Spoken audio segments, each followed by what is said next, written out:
అకాల వర్షానికి సిద్దిపేట ఐకేపీ సెంటర్లలో పత్తి మార్కెట్ యార్డ్లో ధాన్యం తడిసి ముద్దయింది.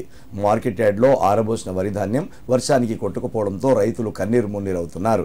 10 రోజుల నుండి మార్కెట్ యార్డ్లోనే ధాన్యం ఉన్నా అధికారులు సకాలంలో కొనుగోలు చేయకపోవడంతో వర్షానికి ధాన్యం తడిచిపోవడం జరిగిందని రైతులు తెలిపారు.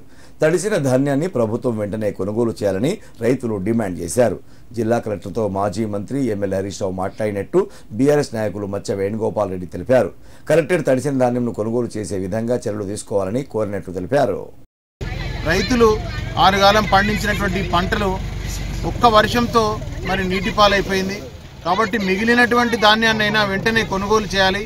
ఈ ధాన్యాన్ని రేపటికి రేపు కొనుగోలు చేయకపోతే వచ్చే 4 రోజుల పాటు కూడా వర్షాలు ఉన్నట్టుగా పరిస్థితి కనబడుతుంది. కాబట్టి దయచేసి రాష్ట్ర ప్రభుత్వం వెంటనే దీనిపై మరి స్పందించి వెంటనే కొనుగోలు జరపాలి. మరి హమాలీలను కూడా త్వరితగతిన అవసరమైతే బయట నుంచి అయినా తెప్పించి మరి వీటిని వెంటనే తరలించాలి ధాన్యాన్ని అని చెప్పి మేము కోరుతా ఉన్నాం.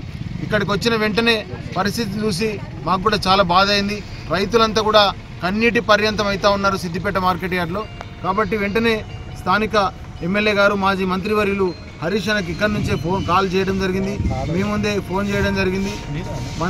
మాజీ మంత్రివర్యులు హరీష్ అన్న కూడా డిఎం సివిల్ సప్లైస్తో కలెక్టర్ గారితో ఆర్డీఓ గారితో మాట్లాడినా అని చెప్పారు. వారితో మాట్లాడి వెంటనే రేపు పొద్దున కొనుగోలు చేయాలని చెప్పారు. కాబట్టి వారు కూడా మరి కొనుగోలు చేస్తామని చెప్పి ఎమ్మెల్యే గారికి హరీష్ అన్న గారికి మాట ఇచ్చారని చెప్పారు. కాబట్టి